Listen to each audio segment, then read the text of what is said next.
bienvenida hoy a los hermanos que nos visitan. Bueno, José Casó y su esposa Lili son bienvenidos. Gracias por estar con nosotros, hermanos. Hermana Silenia, sí. Y amiga, tú también. Eres nuevo aquí. Bienvenidos, ¿sí?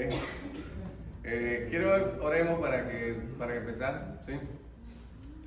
Padre, te doy gracias por la bendición que nos das de poder estar aquí esta mañana, Señor, de poder adorarte, Señor, de poder bendecir tu santo nombre. Sabemos que esto es obra de tu Espíritu Santo, Señor, que nos haya reunido esta mañana, Señor. Ahora que vamos a empezar a estudiar tu palabra, Señor, yo te ruego, en primer lugar te pido, Señor, que pueda ser yo un instrumento para tu gloria, Señor. Que yo pueda enseñar tu palabra de una manera sencilla, Señor. Que pueda transmitir tu mensaje tal como lo inspiró tu Espíritu Santo, Señor. Y te ruego por mis hermanos para que ellos puedan abrir sus corazones en disposición para oír tu palabra, Señor. Abre sus ojos y abre mis ojos, Señor. Abre sus oídos y abre mis oídos, para que podamos oír tu preciosa voluntad, Señor. Y aquí, Señor, nos ponemos en tus manos, en el nombre de Jesucristo. Amén. Amén. Bien, queridos hermanos, vamos a continuar con la serie que estamos llevando del libro de los Hechos. En realidad espero que esto haya sido de gran bendición. Como una iglesia nueva que somos, estamos aprendiendo ciertos principios de cómo la iglesia primitiva, la primera iglesia cuando se formó, fue avanzando desde la promesa que el Señor le dijo: quedaos en Jerusalén y esperad ser investidos con poder desde lo alto, y me seréis testigos en Jerusalén, en Judea, en Samaria y hasta lo último de la tierra.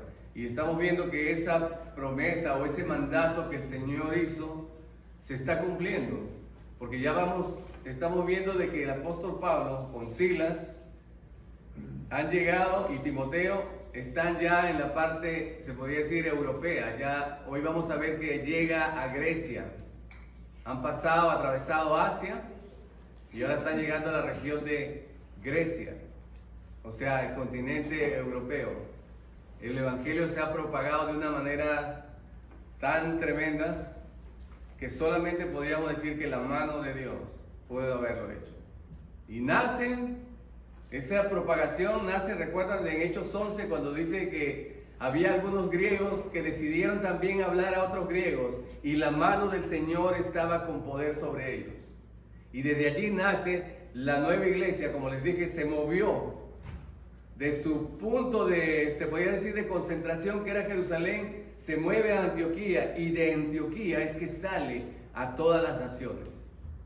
Y vemos que ha tenido dificultades el apóstol Pablo, ha tenido encuentros con endemoniados, con brujos, adivinos, en fin, ha habido una serie y mucha oposición de parte de los judaítas, es decir, de los judaizantes, de aquellos que eran judíos y querían mantener sus raíces judías e impedían que el apóstol Pablo llevara el evangelio a todas las naciones. Hoy vamos a ver el capítulo 17. Como vimos la semana pasada, el capítulo 16, vimos que se separaron el apóstol Pablo y Bernabé, se separan por diferencias de opiniones. Como vimos hoy en el estudio de los romanos, hubo una diferencia de opiniones y ellos se separan, pero eso no detuvo la obra. A pesar de las dificultades y de los problemas que pueden haber, o diferencias entre hermanos y hermanos líderes, la obra del Señor continuó. Porque la obra del Señor no lo detiene en nada, hermano. Las puertas del Hades no prevalecerán contra su iglesia. Esta obra es del Señor. Ahora bien, y ellos vemos que salen a evangelizar y a cumplir el mandato del Señor, cada quien por su rumbo. Bernabé y Juan Marcos van hacia Chipre, hacia el sur, a su tierra, y Pablo con Silas van hacia el norte, hacia las partes donde él había estado predicando antes de llegar a Antioquía. Habían iglesias y fueron a fortalecer las iglesias, a consolarlos y animar a los hermanos, a los que habían creído. Ahora bien, quedamos en que en el viaje anterior hubieron 3 personas que se habían convertido. La primera de ellas era Lidia, que era de Tiatira, de Asia, y el Señor le había impedido a Pablo que fuera a la región de Asia. ¿Por qué? No lo sabemos. Sin embargo, la primera convertida después de eso es una mujer que es de Asia. Luego vemos que la niña endemoniada es libertada por el poder del Señor, la divina. No se habla mucho de ella, pero se supone que se convirtió. Y por último, el carcelero de Filipos, al ver que habían sido libertados con el poder de Dios, mientras ellos estaban pasando su prueba, ellos estaban cantando alabanzas al Señor, y a la medianoche, en plena oscuridad, el Señor rompió las cadenas, hubo un terremoto, y fueron libertados los esclavos, los presos. Y bueno, ya vimos la historia, cómo se convirtió este carcelero la semana pasada. Y quedamos en que, por último, lo sacaron a ellos de la ciudad, pidiéndole que se retiraran de allí. Y entonces Pablo va a salir por la noche. Dice que, voy a leer esta parte en el capítulo 16 todavía, dice 38, después que lo sacaron de la cárcel, dice que los alguaciles hicieron saber estas palabras a los magistrados, los cuales tuvieron miedo porque oyeron que eran romanos, y viniendo le rogaron, y sacándolos les pidieron que salieran de la ciudad. Les rogaron que se fueran de la ciudad, del mismo modo que rogaron a nuestro Señor Jesucristo cuando libertó al endemoniado gadareno, que le rogaron que se fuera. La verdad de Dios es incomprendida, no lo entienden, hermanos, no lo comprenden. Prefieren, por favor, márchate de aquí. Y bueno, ellos salen, y dice que saliendo de la cárcel entraron en casa de Lidia, la primera convertida allí, y habiendo visto a los hermanos, los consolaron y se fueron. Entonces hoy vamos a empezar el capítulo 17. A partir del apóstol Pablo dice: y pasando por Anfípolis y Apolonia, llegaron a Tesalónica, donde había una sinagoga de los judíos. Y Pablo, como acostumbraba, fue a ellos por 3 días de reposo, discutió con ellos, declarando y exponiendo por medio de las Escrituras que era necesario que el Cristo padeciese y resucitase de los muertos, y que Jesús, a quien yo os anuncio, decía él, es el Cristo. Y algunos de ellos creyeron y se juntaron con Pablo y con Silas, y de los griegos piadosos gran número, y mujeres nobles no pocas. Entonces los judíos que no creían, teniendo celos, tomaron consigo algunos ociosos hombres malos, y juntando una turba alborotaron la ciudad, y asaltando la casa de Jasón, procuraban sacarlo al pueblo. Ok, hermanos, entonces llega el apóstol Pablo, y ustedes recordarán que cuando llegó a Filipos no había sinagogas. Era necesario, recuerden, por lo menos 10 varones para que pudiera existir una sinagoga, un lugar de reunión. Y no había. Las mujeres, eran mujeres la mayoría, y se reunían a orar en el río, tal como tenían la costumbre de hacer cuando estaban cautivos en Babilonia. Iban a los ríos y allí cantaban, como dice el Salmo, cantaban cánticos al Señor y oraban en el río. Y estaban allí estas mujeres, y llegó Pablo, como ustedes ya saben. No había sinagoga, pero ahora llega Pablo a Tesalónica y está, como decir, en lo que a él le gusta. El modus operandi de Pablo era llegar, era como si esto le impulsaba a Pablo. Él llegaba, ok, es un día de reposo, sábado, voy a la sinagoga. Llego a la sinagoga y ahí les voy a exponer quién es Cristo Jesús, quién es el Mesías, por medio de las Escrituras. Y llegó, era su costumbre, dice, llegó a una sinagoga y estuvo 3 días de reposo. O sea, estamos hablando de 15 días. 15 días aproximadamente estuvo ahí. 3 sábados. O 21, si empezó la semana, depende. ¿Sí? Pero en realidad son 15 días, ¿no? Si yo cuento desde ahora un sábado, siguiente sábado son 7 días. Y el otro próximo son 14 días. Y ya son 3 sábados. Bueno, pero lo cierto es que estuvo 3 sábados consecutivos haciendo que, miren, discutiendo con ellos. Y la palabra en el hebreo, en el griego, significa es dándoles razonamientos. Ustedes recordarán lo que el apóstol Pedro nos exhortó diciendo: estad pues preparados para presentar defensa con mansedumbre y reverencia ante todo aquel que demande razón de la esperanza que hay en vosotros. Es decir, razonamientos. Y eso es lo que estaba ofreciendo Pablo. Razones. Hermanos, nosotros no tenemos una fe ciega. Hay muchas razones para que una persona incrédula pueda ser convencido de la obra de salvación de nuestro Señor Jesucristo. Hay muchos razonamientos.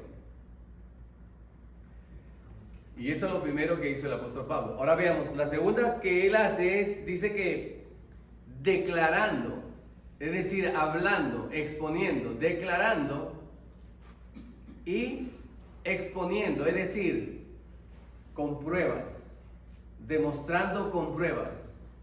¿Qué cosa? Dice, por medio de las Escrituras, que era necesario que el Cristo padeciese y resucitase de los muertos, y que Jesús, a quien yo os anuncio, decía él, es el Cristo. Y esto, hermanos, para un judío era algo, ellos no podían comprender de qué manera podían poner su confianza en un Mesías que había sido muerto vergonzosamente en una cruz.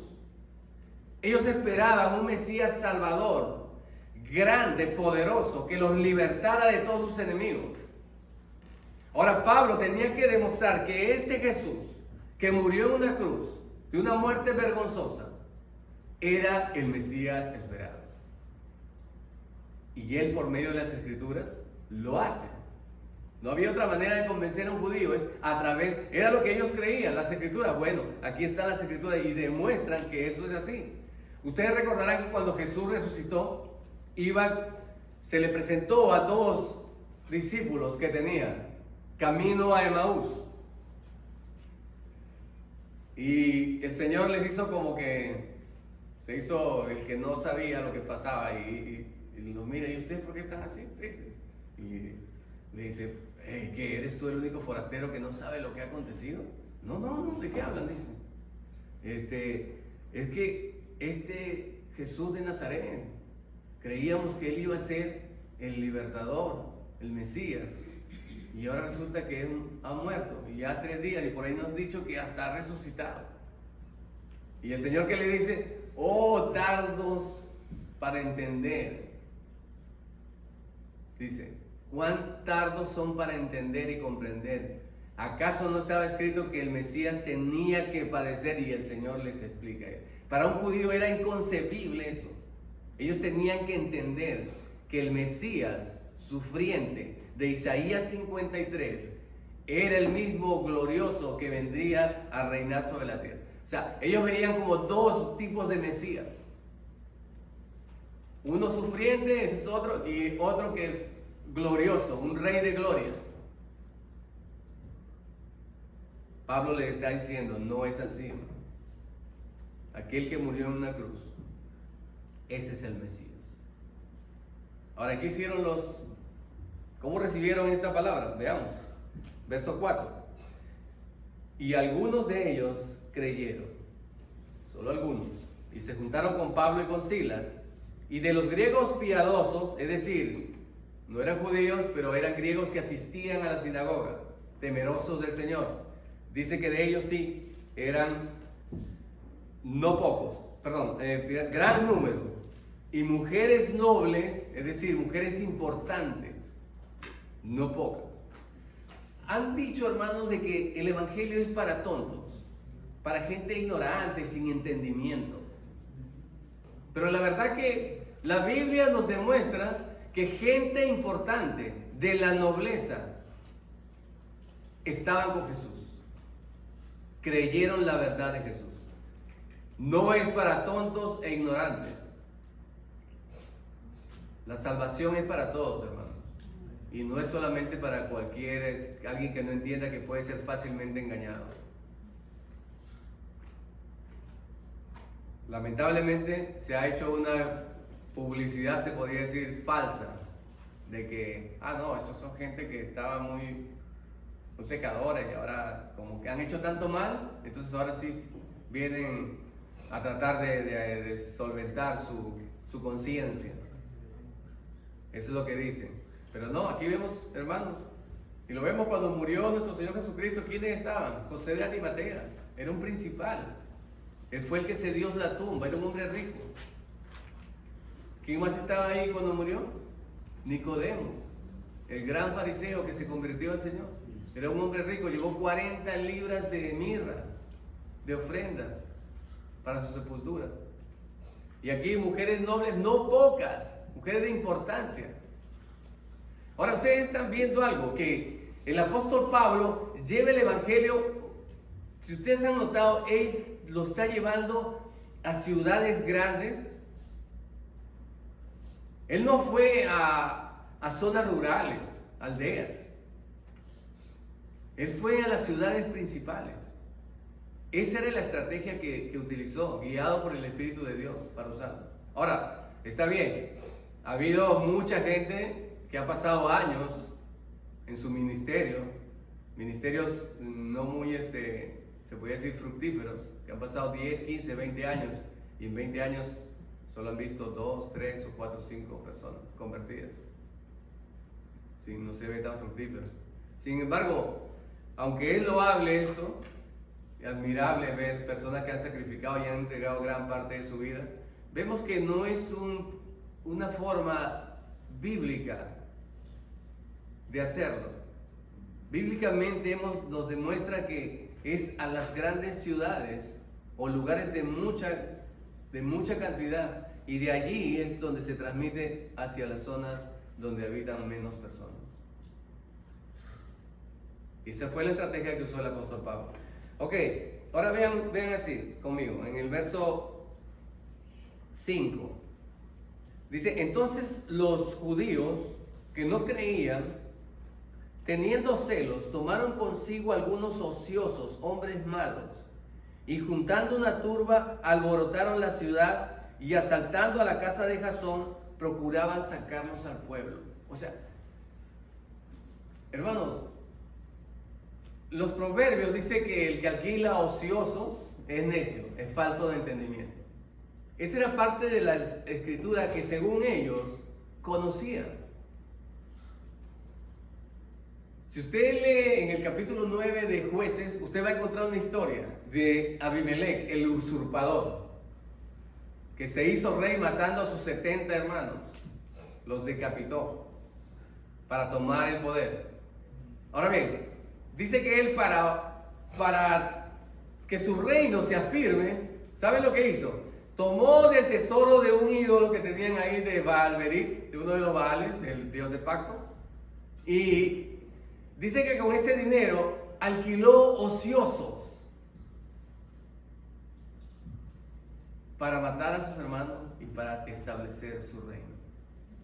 Era una obra impía, una obra de un hombre, un usurpador que es un tipo del anticristo, un tipo del enemigo, tratando de destruir o de matar o de acabar con la descendiente por la cual vendría la promesa.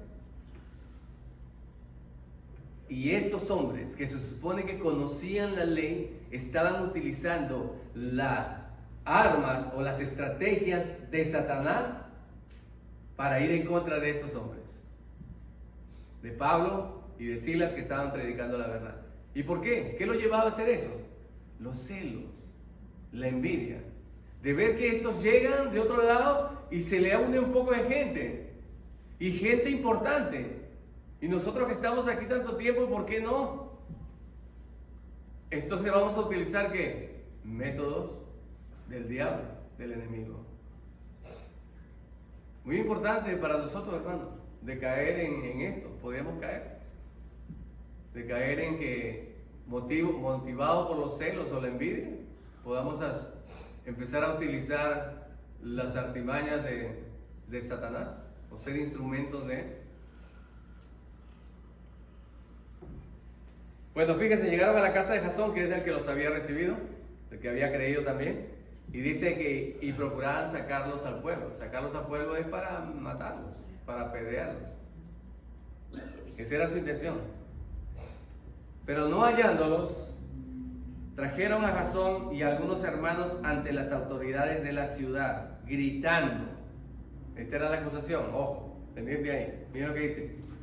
Estos que trastornan el mundo entero han venido acá, a los cuales Jasón ha recibido, y todos estos contravienen los decretos de César, diciendo que hay otro rey, Jesús.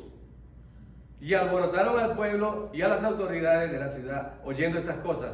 Pero obtenían fianza de Jasón y de los demás, los soltaron. Entonces, ¿qué vemos aquí, hermanos, en estas acusaciones? Hay dos acusaciones contra ellos. Uno, dice que estos que tienen trastornados el mundo, eso sí es una buena publicidad, hermano, de verdad que sí. Eso sí es bueno. Cómo estos hombres habían trastornado, es decir, habían transformado, habían cambiado el mundo de su época. O sea, tal impacto había ocasionado su visita a los lugares que transformaban, dice que trastornaban el mundo entero. O sea, ya eran conocidos, no era algo oculto que se estaba haciendo debajo del piso, no, en una cueva escondida, no. Era algo que todo el mundo estaba viendo. Ahora bien, esa era una de las acusaciones, y la segunda de ellas era de que ellos están proclamando otro rey que no es César. Y bueno, y esto era verdad, ellos estaban trastornando el mundo con el poder del Espíritu Santo. Y también era verdad que ellos proclamaban otro rey, que es Jesucristo, el Rey de Reyes y el Señor de Señores, delante de quien se doblará toda rodilla y toda lengua confesará que Jesucristo es el Señor, para gloria del Dios Padre. Amén. Él es el Rey. Estaban diciendo verdades, pero sin embargo la intención de ellos era torcerlas para matarlos, para eliminarlos de ellos. Pero bueno, no les salió las cosas como pensaban, porque Jasón pagó su fianza y lo soltaron. Inmediatamente los hermanos enviaron de noche a Pablo y a Silas hasta Berea. Dijeron, no, Pablo, tú no puedes estar aquí definitivamente. Esto está muy peligroso. Mira, difícilmente hemos podido pagar la fianza, nos hemos salido, pero lo mejor es que te vayas. Vete a otra ciudad. Y se fue para Berea. Y llegó a la ciudad de Berea, dice Pablo y Silas a Berea. Y cuando llegaron ahí, entraron en la sinagoga de los judíos. Una vez más, su estrategia habitual. Y dice que estos eran más nobles que los que estaban en Tesalónica. Eran más sencillos, más humildes. No eran tan radicales como los judíos que estaban en Tesalónica. Pues recibieron la palabra con toda solicitud, escudriñando cada día las Escrituras para ver si estas cosas eran así. Así que creyeron muchos de ellos y mujeres griegas de distinción y no pocos hombres. Vemos que se repite el mismo patrón. Están creyendo mujeres de distinción. Gente, no cualquiera, del populacho se podría decir, no, personas que eran de rango, de distinción. Y hombres no pocos. Pero ¿cuál fue la diferencia entre los bereanos con los de Tesalónica, hermanos? La nobleza de su corazón. Miren lo que hicieron. Dice que estos recibieron la palabra con toda solicitud. La recibieron escudriñando cada día las Escrituras para ver si estas cosas eran así. Ellos no rechazaron la palabra de Dios, sino que ellos vieron, vamos a ver si es verdad lo que dicen. Vamos a ver si esto es... Y esto, hermanos, nos enseña a nosotros como cristianos el deber de escudriñar las Escrituras para ver si lo que se dice aquí es verdad. No podemos decir lo que, no, porque el pastor lo dice. Ay, si el pastor está equivocado. Puede estar convencido de algo, pero también puede estar equivocado. Dice que ellos escudriñando cada día para ver si estas cosas eran así. Es nuestro deber, hermanos, como cristianos, escudriñar las Escrituras para ver si lo que enseñamos está correcto. ¿Sí? Si no, me llaman a... me pueden decir, Pastor César, la verdad es que usted dijo algo que no... Como me dijo mi esposa, no era Rebeca, era Raquel. Me equivoqué. Pero bueno, y también estuve el otro día, sí, también dije que era Raquel y era Lea. O sea, pasa, hermanos. Me corrigieron.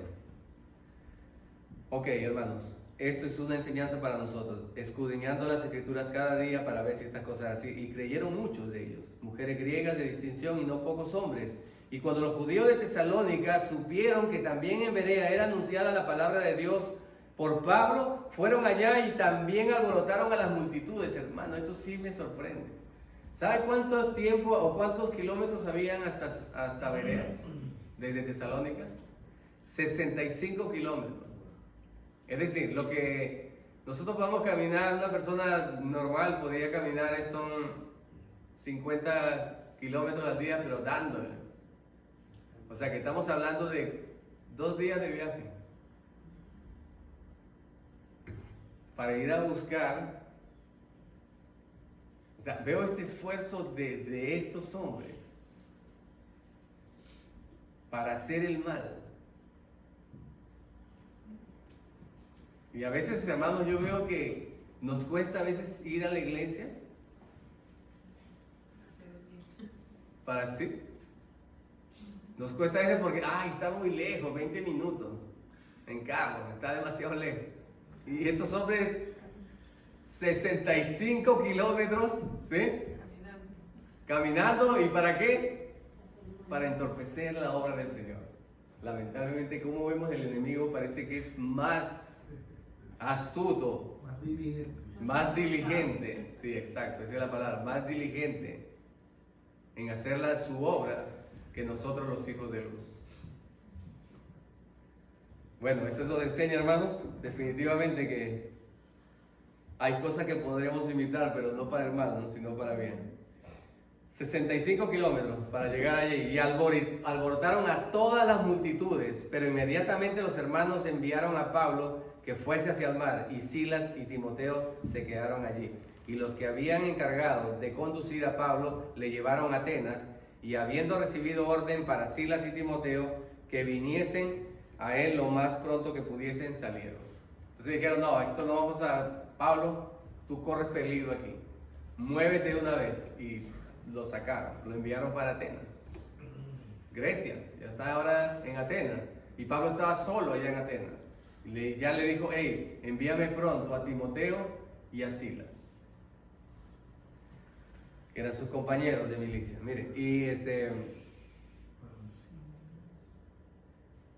Pablo en Atenas, verso 16, vea conmigo, capítulo 17, verso 16. Mientras Pablo los esperaba en Atenas, su espíritu se enardecía viendo la ciudad entregada a la idolatría. Así que discutía en las sinagogas con los judíos y piadosos en la plaza cada día con los que concurrían.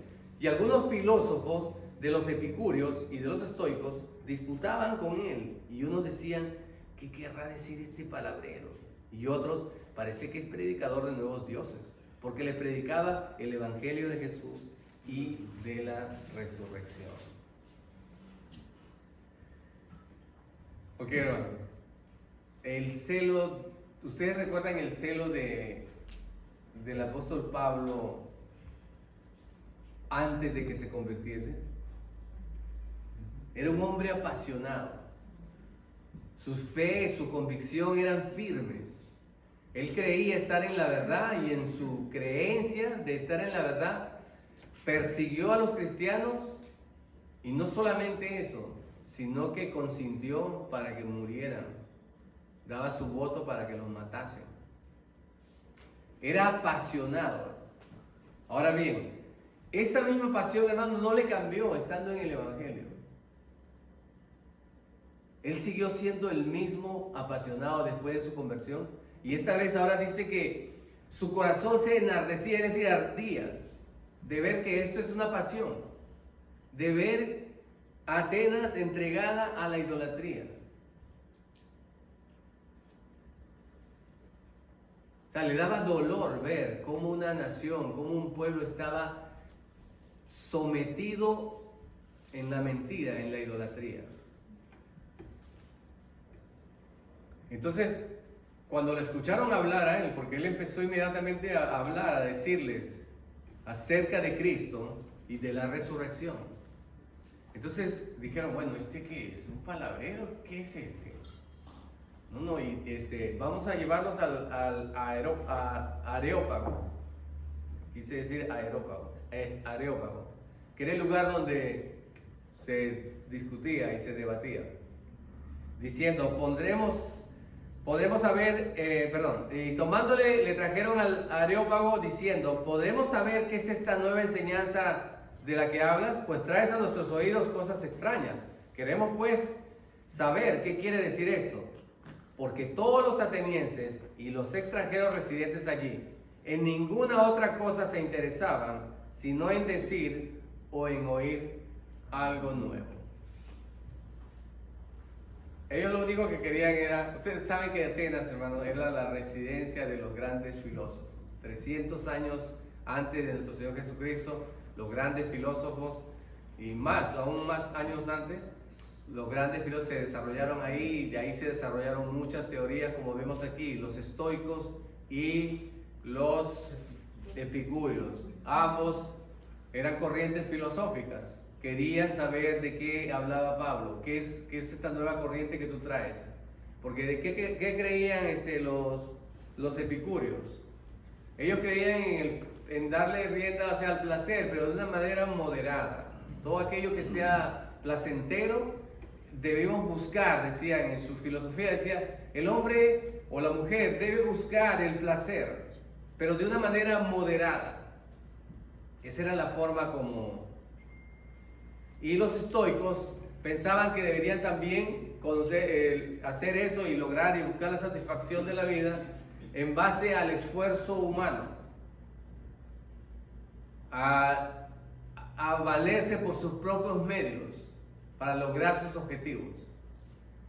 Entonces estaban estos dos tipos de filosofías ahí, y ellos querían saber de qué hablaba el apóstol Pablo, y lo invitaron allá para que él pudiera disertar. Y entonces le dijeron, bueno, ellos querían saber y oír cosas nuevas. Entonces, verso 22, entonces Pablo, puesto en pie en medio del Areópago, dijo, varones atenienses, en todo observo que sois muy religiosos, porque pasando y mirando vuestros santuarios, hallé también un altar en el cual estaba esta inscripción, al Dios no conocido, al que vosotros adoráis, pues sin conocerle. Es a quien yo os anuncio.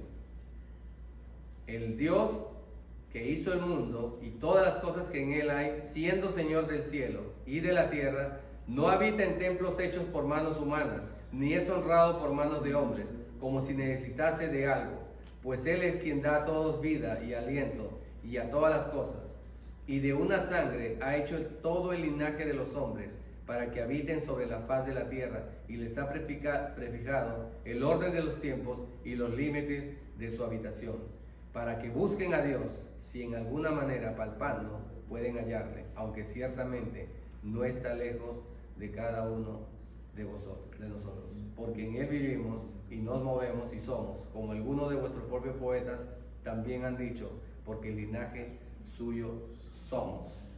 Siendo pues el linaje de Dios, no debemos pensar que la divinidad sea semejante a oro o plata o piedra, escultura de arte y de imaginación de hombres. Pero Dios, habiendo pasado por alto los tiempos de esta ignorancia, ahora manda a todos los hombres en todo lugar que se arrepientan, por cuanto ha establecido un día en el cual juzgará al mundo con justicia por aquel varón a quien designó, dando fe a todos con haberle levantado de los muertos. Pero cuando lo oyeron, lo de la resurrección de los muertos, unos se burlaban y otros decían, ya te oiremos acerca de esto otra vez. Ok, hermano, esta es la predicación del apóstol Pablo. en Atenas. Ahora, ustedes se darán cuenta que hay un cambio de la predicación. ¿Cuál era el modus operandi del apóstol Pablo en cuanto a llevar el evangelio? Llegar a una sinagoga. Ahora bien, los judíos conocían las escrituras y los prosélitos o las personas que asistían a la sinagoga también eran conocedores, los temerosos de Dios, aunque no eran judíos, algunos no. Le era más sencillo entonces hacer esto al apóstol Pablo, llegar y con las escrituras. Pero ahora él ha llegado a un lugar donde nadie conoce las escrituras y él va a cambiar su estrategia. Y ahora llega y tuvo que buscar una manera de predicar. Y entonces se encontró. Los atenienses tenían todo tipo de dioses. Había dioses para todos los gustos y para todas las necesidades. Se parece un poco a los santos de nuestros tiempos. Hay un santo para todo. Si necesitas novio o novia, tienes un santo, ¿sí? Si necesitas robar y que te vaya bien en el atraco, en el robo, también tienes un santo que te proteja, ¿sí? Si te quieres salir de la cárcel, también tienes. Y lo mismo era en esa época. No ha habido muchos cambios desde eso. También vemos lo mismo. El hombre sigue siendo el mismo, amados hermanos. La naturaleza pecaminosa e idolátrica es la misma. Entonces, ellos estaban ahí y Pablo dijo y vio algo. Dijo, al Dios no conocido. Ah, bueno, a este se quedó. De aquí me voy a agarrar. Y esto, hermanos, nos enseña a nosotros, bien, debemos mirar atentamente cómo podemos llegar a las personas que no conocen acerca de Jesús. Podemos llegarle fácil a un católico porque tenemos puntos en común, como decir a los judíos. Pero a personas que nunca han escuchado ni hablan nada, no tienen ni idea, que nunca han leído la Biblia, que los hay, hermanos, los hay, y bastantes. Yo me he topado con muchos. ¿Cómo llegarle? Él buscó algo. Entonces dijo, bueno, veo que soy muy religiosos. Pues tienen aquí una inscripción que dice al Dios no conocido. Recuerda que ellos hacían, por ejemplo, si no había frutos, la cosa estaba dura, ellos sacrificaban al Dios de la cosecha. Si no había lluvia, al Dios de la lluvia, y así. Y eran siempre buscando. Pero ellos decían en su mentalidad, y si hay algún Dios que no conocemos, para no pecar contra Él, y vamos a hacernos un Dios, al Dios no conocido, por si acaso, ¿sí? Esa era la idea de él. Entonces Pablo utilizó esa herramienta, se puede decir que Dios le puso en sus manos. Y mire cómo le dice, acerca de ese Dios conocido, es de quien yo le voy a que vosotros adoráis sin conocerle, es a quien yo os anuncio. O sea, vengan a conocer a aquel que no conocían, a ese Dios desconocido, conózcanlo. Yo os lo voy a dar a conocer, es lo que le está diciendo, dice. Bien, ahora le dice, vean ustedes, aquel que hizo el cielo, la tierra, dice, todo lo que está, le dice, no pueden pensar ustedes, o sea, los hizo razonar. ¿Cómo pueden pensar que aquel que hizo todas las cosas va a habitar en templos o sea semejante a alguna criatura que él mismo ha creado? Piensen en esto, dice, razonen. Y siendo nosotros linaje de Dios, dice, o sea, él utilizó incluso a uno de sus poetas, utilizó cosas que eran de ellos conocidas para llevarles el evangelio. Ahora bien, hay algunos que dicen, porque hay otra teoría de esto, no es que fue Pablo muy hábil y utilizó estrategias para llevar el evangelio de esta manera. No, hay otra corriente o otros pensamientos acerca de esto, que dicen que no, que Pablo aquí en realidad cometió un error. Que Pablo en realidad tuvo temor de hablar claramente acerca de Jesús, porque como ustedes ven, no utiliza la palabra o el nombre de Jesucristo. Entonces dice que no, esto fue que Pablo tuvo temor de llegarles y la verdad que no utilizó, no fue tan claro, como que tuvo un poco de temor y como decimos nosotros, predicó un evangelio light. Lo cual no creo, hermanos, porque yo veo claramente aquí, pero quería que lo sepan, que también hay esas corrientes y esas teorías, ¿no? Porque aquí vemos claramente que Él les habla, aunque no dice, pero les habla de la resurrección, es parte del Evangelio. Y del juicio eterno, por cuanto dice en el verso 31, por cuanto ha establecido un día en el cual juzgará al mundo con justicia por aquel varón a quien designó, dando fe a todos con haberle levantado de los muertos. Está hablando de la resurrección y del juicio venidero. Y es parte del Evangelio o de las noticias, del anuncio que debemos proclamar nosotros en Cristo Jesús. Los tiempos finales. Y dice así: al final, ¿qué pasó con los atenienses? Ya te oiremos luego. Y así Pablo salió de en medio de ellos, mas algunos creyeron, juntándose con él, entre los cuales estaban Dionisio, el Areopagita, y una mujer llamada Dámaris, y otros con ellos. Entonces aquí vemos, hermanos, que las mujeres están tomando, ¿sí han notado?, parte importante en el ministerio de Pablo. Hay muchas mujeres creyentes y mujeres importantes. Ahora vemos, en cada lugar que llega, se habla de mujeres que se convierten y varones. Hay bastante. Ahora, pero ¿cómo recibieron, hermano? Porque hemos visto tres. Quiero terminar ya con esto. Vemos tres tipos de personas, se podría decir, que escucharon el mensaje. Los de Tesalónica rechazaron el mensaje. Llenos de celos, utilizaron armas del adversario para luchar contra ellos. Los de Berea sí tuvieron cuidado en analizar y ver si verdaderamente lo que estaba diciendo era verdad, si estaba escrito en las Escrituras, si lo anunciaban los profetas. ¿Y los atenienses? Ya te oiremos en otro día.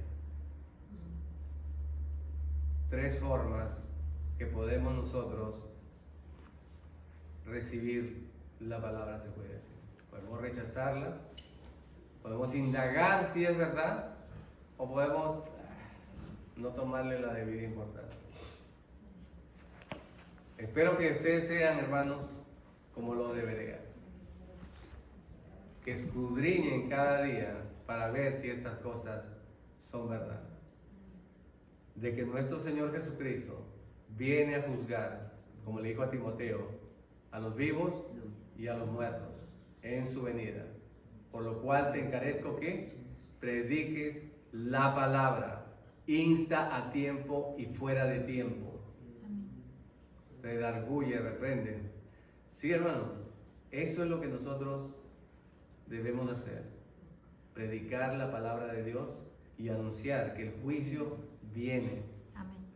Y que Jesucristo vuelve otra vez.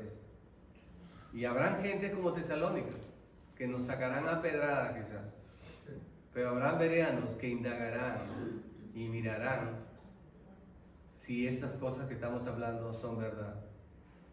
Y habrá los que se burlarán de nosotros diciendo: ¿qué querrá decir este palabrero? De todo esto vamos a encontrar en medio de nuestro andar en el evangelismo. Amén, hermanos. Señor, quiero darte gracias, Padre, por esta palabra, Dios, en la cual nos anima, Señor, a entender o a comprender de que no es de todos la fe, Señor, y que cuando llevemos tu mensaje va a haber gente que va a rechazar rotundamente y se va a levantar contra nosotros, pero va a haber gente noble también que va a aceptar, pero también va a haber burladores, Señor. Esto es así, así va a ser, Señor, que esto no nos desanime para seguir llevando tu mensaje, oh Dios. Y Padre, si escuchamos tu palabra, permite que podamos ser como los de Berea, Señor, que podamos escudriñar para ver si estas cosas sean así. No permitas que podamos ser nosotros como los atenienses, Señor, burlones o sin darle la debida importancia a esto, Señor. Y que no seamos tampoco como los de Tesalónica, Señor, que movidos por celos usamos armas o obras en contra de tus escogidos, Señor. Te ruego por tu pueblo, Señor, que está aquí presente, para que lo bendigas, para que lo guardes, Señor. Y también te ruego, Señor, que si hay alguno que no ha recibido la gracia salvadora que es en Cristo Jesús, si hay alguno que está como los aquellos que de Atenas, como los atenienses, que en su vida está llena de ídolos y de idolatría, este es el tiempo para que vengas a Jesús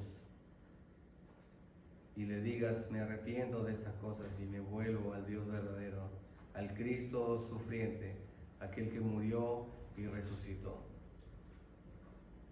Te invito a que lo hagas en tu corazón si no lo has recibido. En el nombre de Jesús te damos gracias. Amén y amén.